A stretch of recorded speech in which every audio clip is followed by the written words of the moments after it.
Selamat datang di channel kami.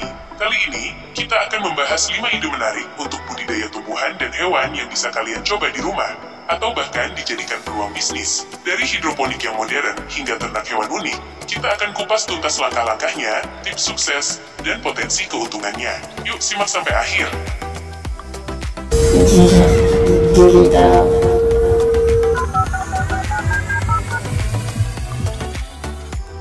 Budidaya ikan lele adalah kegiatan memelihara ikan lele untuk menghasilkan produk yang bernilai ekonomis. Berikut adalah beberapa poin penting dalam budidaya ikan lele. Keunggulan lele, ikan lele memiliki daya tahan yang tinggi terhadap kondisi lingkungan yang ekstrim. Pertumbuhan ikan lele relatif cepat. Permintaan pasar terhadap ikan lele cukup tinggi. Lele mudah dibudidayakan di berbagai macam tempat. Jenis kolam, kolam tanah, kolam terpal, kolam semen, budidaya ember. Pemilihan benih. Pilih benih yang berkualitas dan bebas penyakit. Benih yang baik memiliki gerakan lincah dan tidak cacat. Pemberian pakan. Berikan pakan yang berkualitas dan seimbang. Pakan dapat berupa pelet atau pakan alami. Pengelolaan air. Jaga kualitas air kolam agar tetap bersih. Lakukan penggantian air secara berkala. Panen. Lele dapat dipanen setelah mencapai ukuran yang diinginkan. Waktu panen bervariasi tergantung pada jenis lele dan kondisi pemeliharaan. Budidaya ikan lele dapat menjadi peluang bisnis yang menguntungkan jika dikelola dengan baik. Budidaya lebah madu adalah kegiatan memelihara koloni lebah madu untuk menghasilkan madu dan produk lebah lainnya seperti serbuk sari, propolis, dan royal jelly.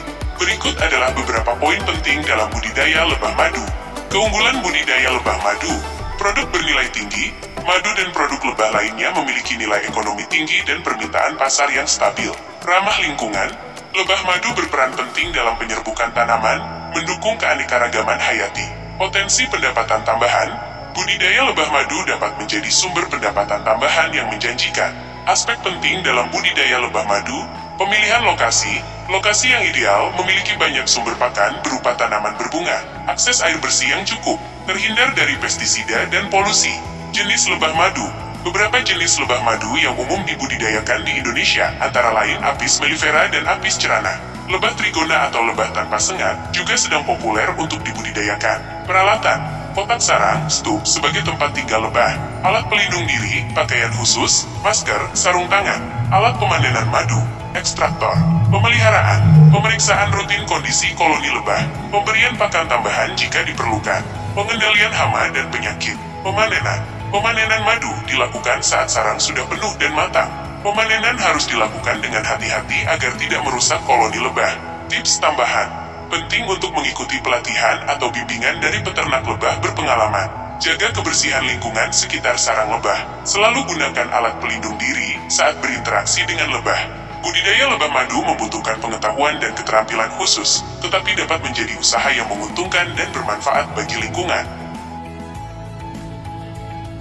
Budidaya semangka adalah proses penanaman dan pemeliharaan tanaman semangka, Citrullus lanatus, untuk menghasilkan buah semangka yang berkualitas. Berikut adalah deskripsi singkatnya. Persiapan lahan, meliputi pemilihan lokasi yang tepat dengan sinar matahari yang cukup, pengolahan tanah yang gembur, dan pembuatan bedengan. Pengolahan tanah yang baik dan pemberian pupuk dasar sangat penting untuk pertumbuhan semangka. Penanaman, dimulai dengan pemilihan benih semangka yang berkualitas, penanaman benih atau bibit di lahan yang telah disiapkan, dan pemasangan mulsa untuk menjaga kelembapan tanah. Pengaturan jarak tanam juga sangat penting untuk pertumbuhan optimal. Pemeliharaan, meliputi penyiraman secara teratur, pemupukan susulan, penyiangan gulma, pengendalian hama dan penyakit, serta penyerbukan buatan jika diperlukan. Pemangkasan juga diperlukan untuk mendapatkan buah yang besar dan berkualitas. Panen.